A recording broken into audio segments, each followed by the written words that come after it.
Okay. So welcome to Sounds Like Ashly, where we give you more than what you used to, because this is not that type of podcast. No, we give you real, raw, and regular. No. Real, raw, because we not regular. Period. What's the word? She at it again. What's the word? She in it to win. What's the word? She back and she staying. What's the word? All right. Toast to new beginnings. Oh. Yeah. Don't move too fast. Cheers. So wait, what's this drink? Okay, so it was a lemon drop. Okay, because it's giving orange drop. It's a lychee. Okay, so really it's just kettle with lychee. Okay.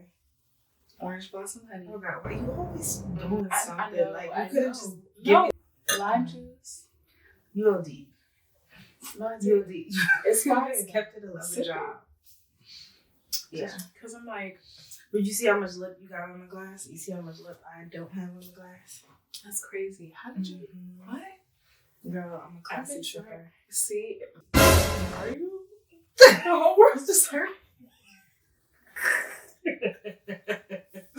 Everybody's hurt. You what you talking? Welcome to Sounds Like Ashly. Whoa.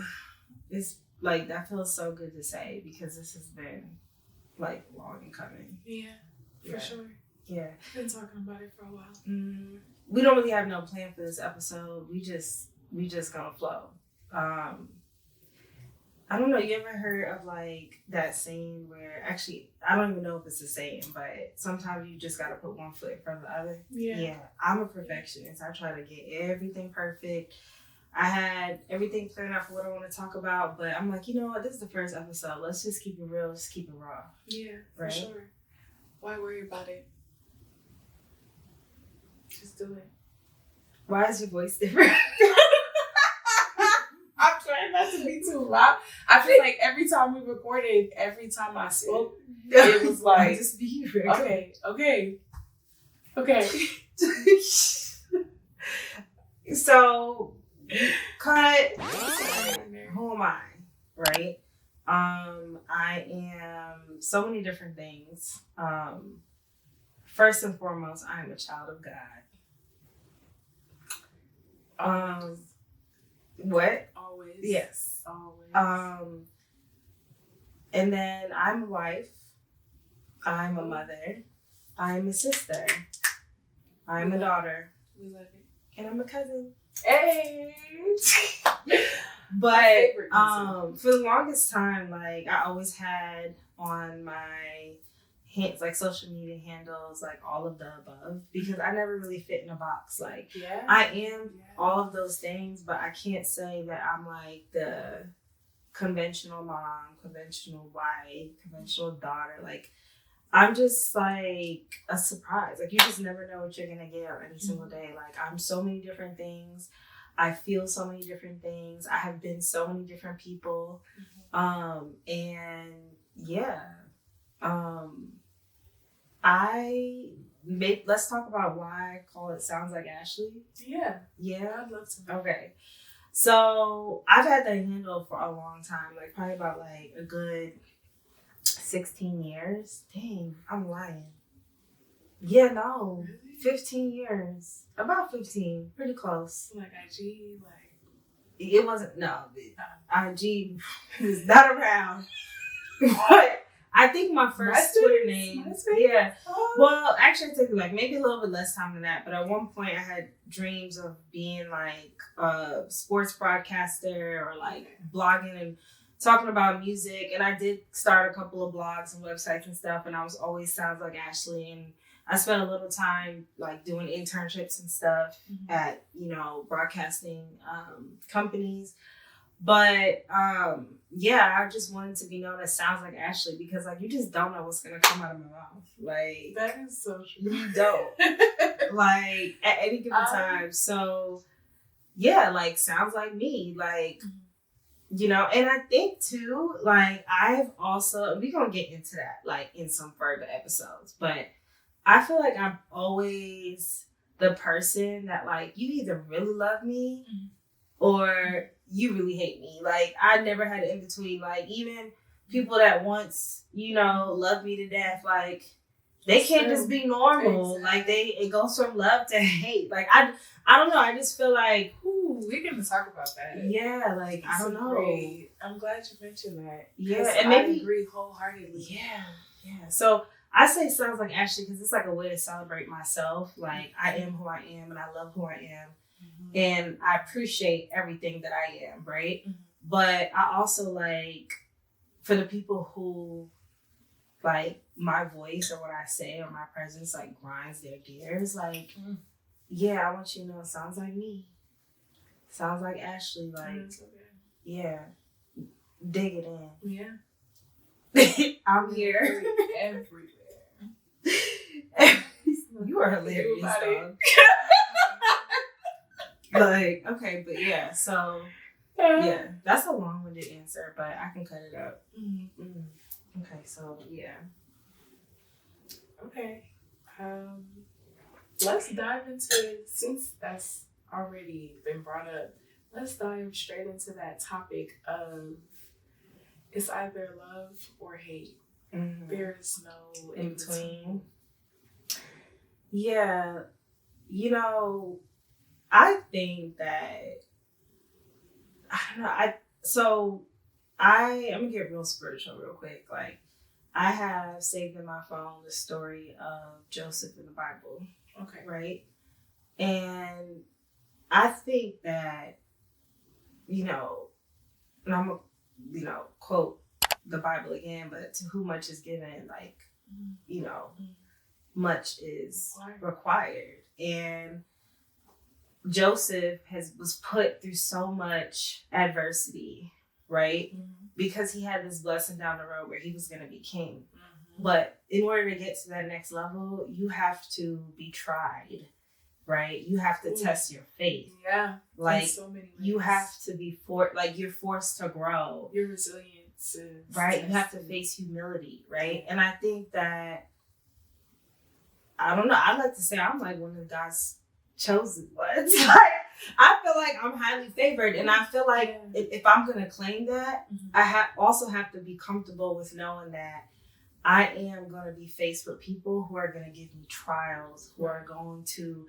force me to be, you know, humble, who are going to, you know, almost like try to force like a dark side out of me, right? And to test my faith and to test like who I really am. And that's why I think like, and I accept it. Like, you know, when I walk through life, like there's going to be people that either God is going to use to like, you know, help me grow or bring me to the next level in life.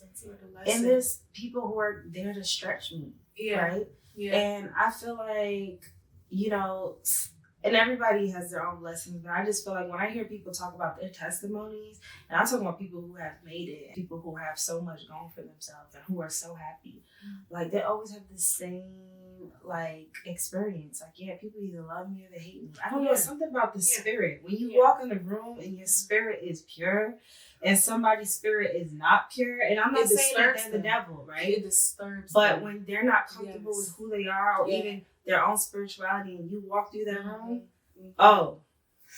they shake them up. They have to feel like they're in control, or they can sort of manipulate whatever your energy you're bringing to the table or in the room. Yeah. I pride myself on walking into any room with my head held high, no matter how nervous or unprepared I might even be. Like, you just have to walk in like you've been there before, like you know what's going on. And just, people don't like that though. They don't. They don't. And especially when you're a woman and a Black woman, it's like you are expected to make yourself look small, feel small, keep your head down into what's around you. Absolutely. Or fit some sort of stereotype that's already implanted into society's minds. Yeah, it's a lot, but I think that what it is, you know, people, and that's why it's like a love or hate thing, because I feel like when people are ready to grow, right? Those are the people that like I feel love you and accept you, right? They're comfortable with who they are, and if they're not, they're self-aware. Mm-hmm. So they run into someone like you, and they're like, yes, like I have an accountability partner, or like, yes, like I have someone who shares a similar testimony or who sees me for, and I feel like the people who don't want to grow, like they don't want to be seen. Yeah.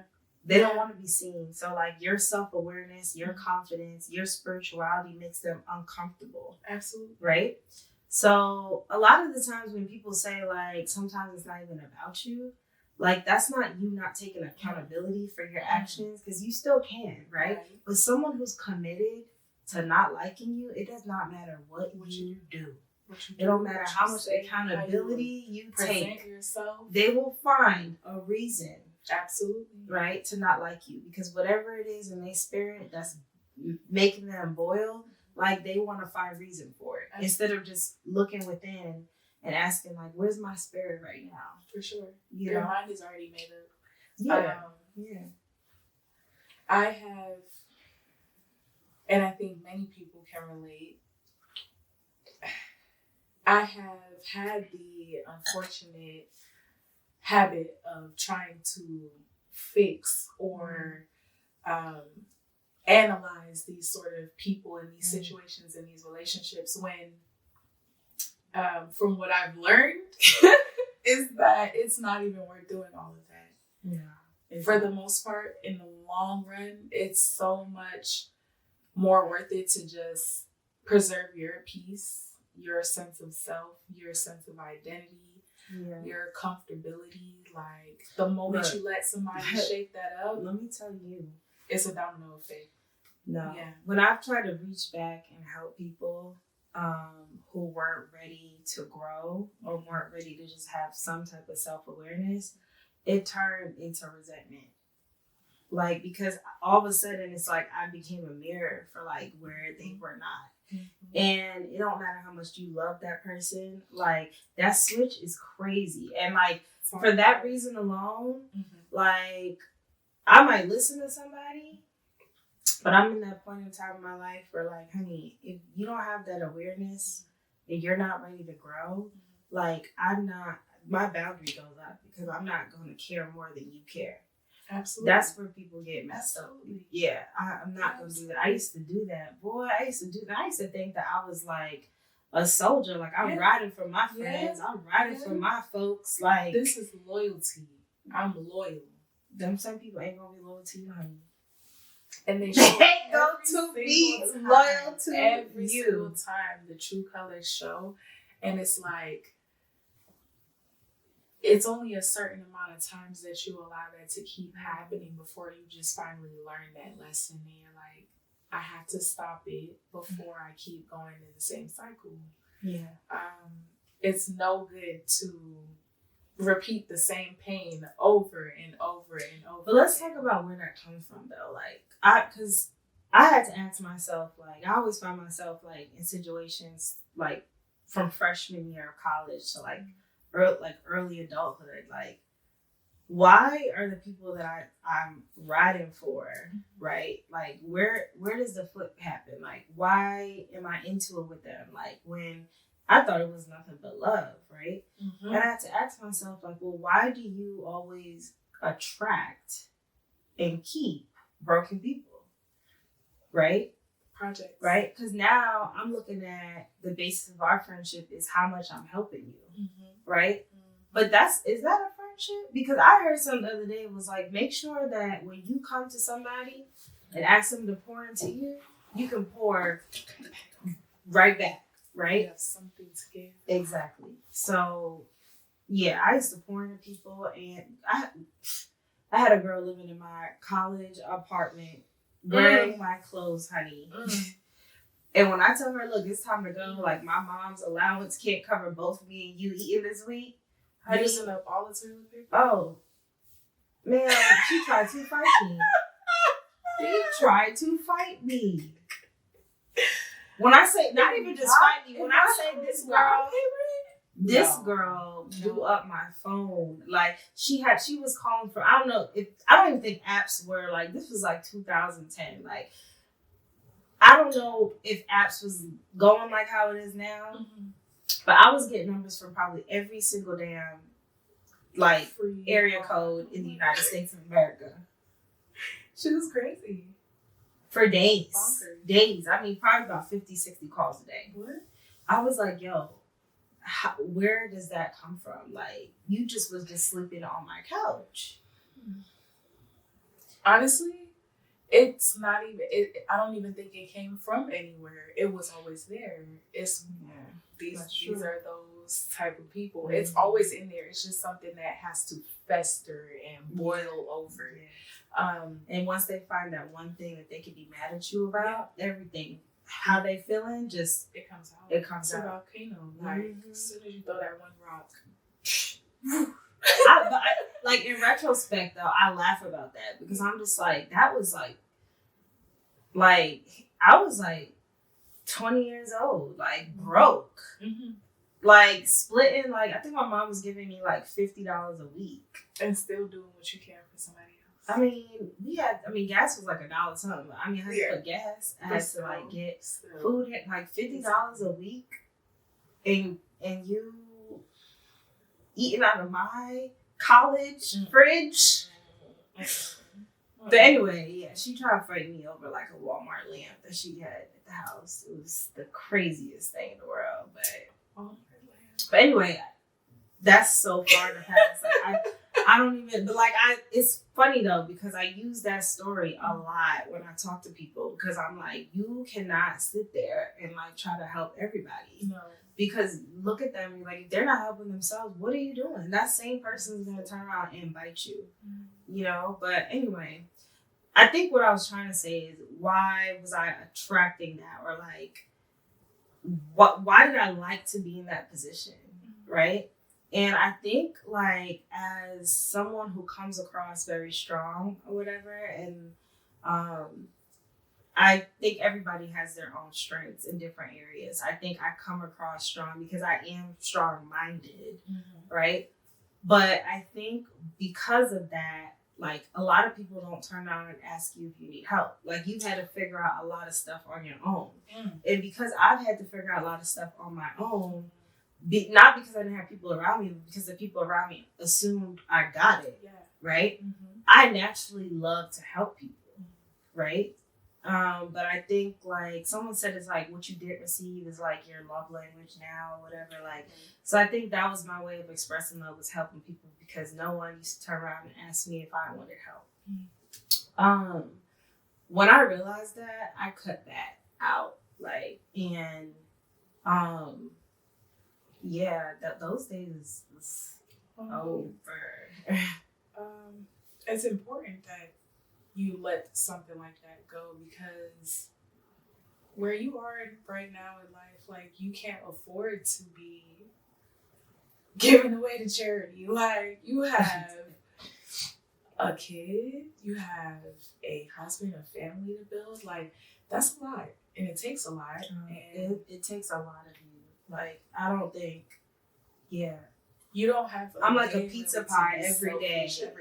And it's like so many different compartments of my life is just like a slice on that pie, and having someone else outside of that family tree, outside of that home, and saying, you know, it's like, I don't have anywhere to give. But you know what? To be fair, like in recent friendships that I've had that I'm no longer friends with that person, I can't even say that they was like this, like, help me, right? I think that maybe not financially. No, financially, anything. No, I don't think that they were like, help me. I think that I naturally wanted to help them, right? Okay. I think I naturally just wanted to help them. Like, they probably weren't even asking for me to be that for them, right? I think that, however, being available, like, because I was available, I was that person to listen all the time, you know, to what they're going through. I had time to listen. There it is. Like, people actually say emotionally dump on me, but then expect me to be quiet about it. Yeah. And I'm like, so I'm supposed to listen to you. listen to things that I know sound really crazy, right? Or just sound weird to me, and just listen and just hang up the phone and leave it there on the phone, right? I'm not that type of person. You tell me something that is bothering you and I love you, like, I'm going to hang up that phone. It's going to bother me too. Yeah. Right? Yeah. But they, like, I feel like they'd want me to stay silent, right? And so it's like they weren't even asking for help, but like I was trying to give it, right? I think also when you're growing into a different version of you, you have to learn to let yourself grieve the older version of you. Yeah. And I think that I was trying to avoid grieving the woman I was, and not instead of accepting the woman I was becoming. So I think my way of avoiding doing that was turning around and helping people, right?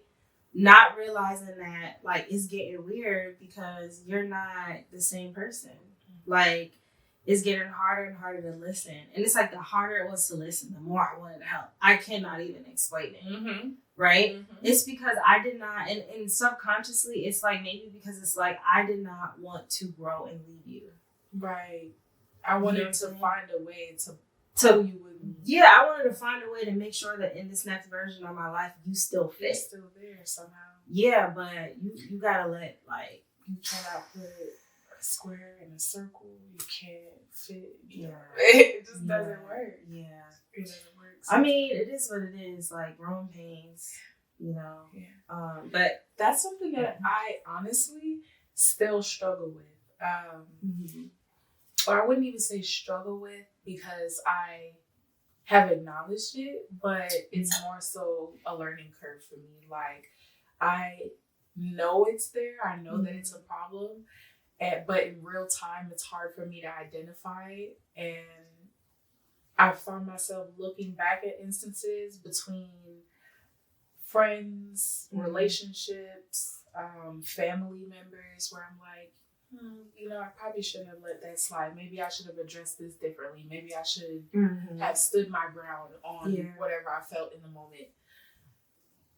It takes more of me emotionally and mentally when I have to take that time later on in my life to even think back, like, I need to do better on sticking up for myself and keeping up my boundaries,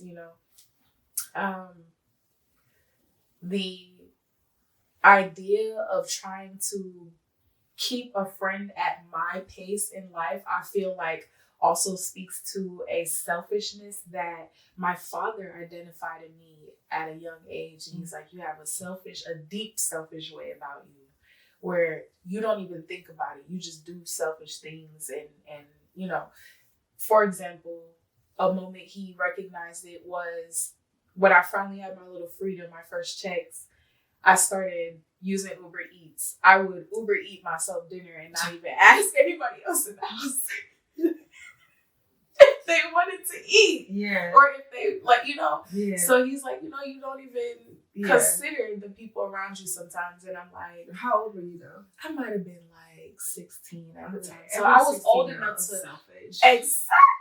And you needed some grace. Your first check, but run it up.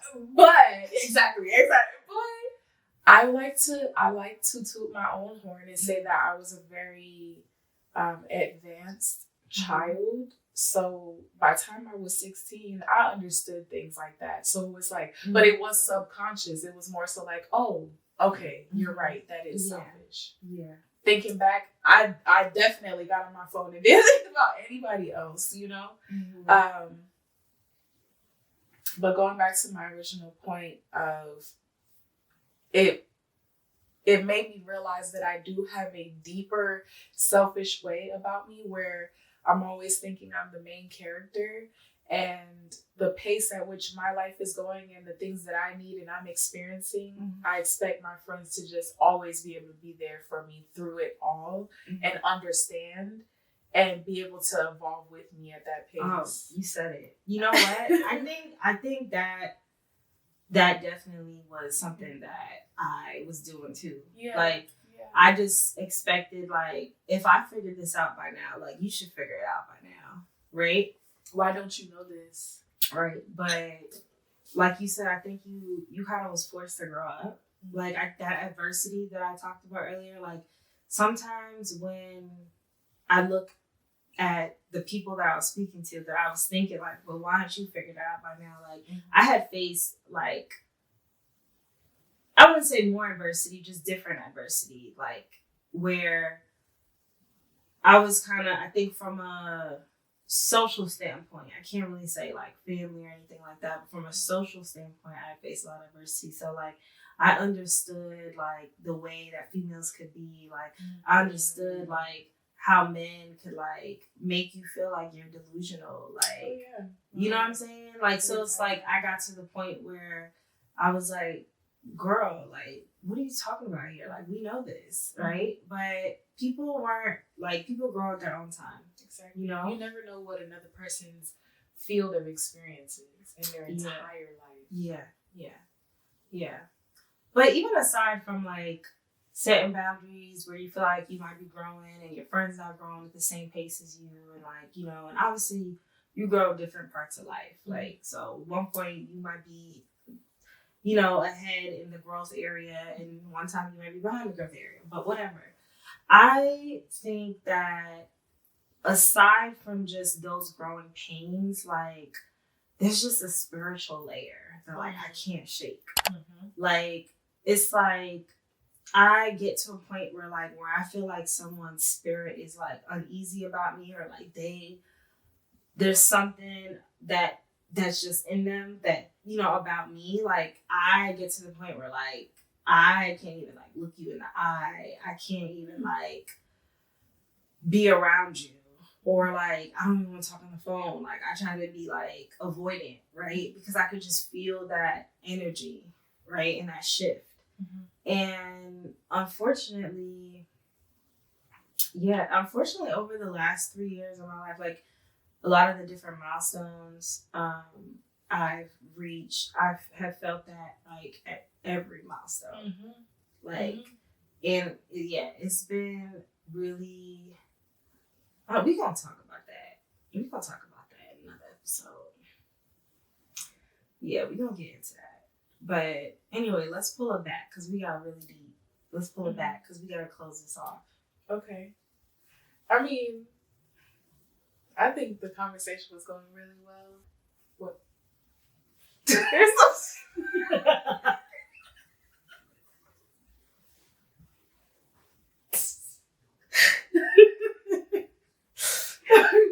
Okay. Just go ahead and ask me. Okay. You can't look at me like that. I can ask you, but they're looking at me in a way that's gonna make me feel like start laughing. You know what? Shout out to my co-host today, my cousin Ebony. She's been working with me to get this podcast started, and I deeply appreciate her as I figured this out. We just freestyling today. We're trying to figure out what works, what doesn't work. So we just catching a vibe, as you can see. We here, comfortable, used lounge here. You know, it's a very comfortable setting. I love it. But I am a naturally socially awkward person. Cameras make me nervous, but I'm also excited for doing this podcast with you. Because I was like,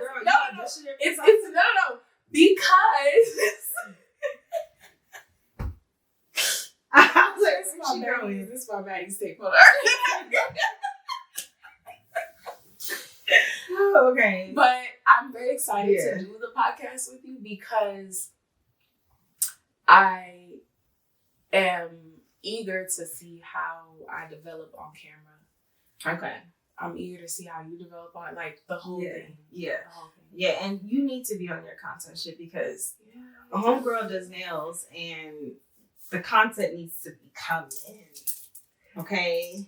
And you know what? I bet you got my word on that one. Okay. That I will, content. Okay. Male content, boom, and podcasts. Yeah. And shout out to my son that went to bed early so I could film this because he was not letting us live. I'm gonna insert the clip right there. You in the show? Daddy. Yeah. Daddy. Yeah. Daddy. And what else you want to tell the people? What else you enjoy that. But We anyway, love it. We love MJ. Yeah, more episodes to come soon. This was just like surface. Yeah. We gonna get a little deeper, but I'm here to talk about everything. Like, being this is just to get the a woman, right, being a woman, being a mom, being a wife, being a friend, being a corporate woman, being an entrepreneur, like all of that, like being a daughter, like mental health, everything. But we just gonna talk and we just gonna be raw because it's always gonna sound like Ashley. I like that. That's the line, y'all. All right, peace out. What's the word? She at it again. What's the word? She in it to win.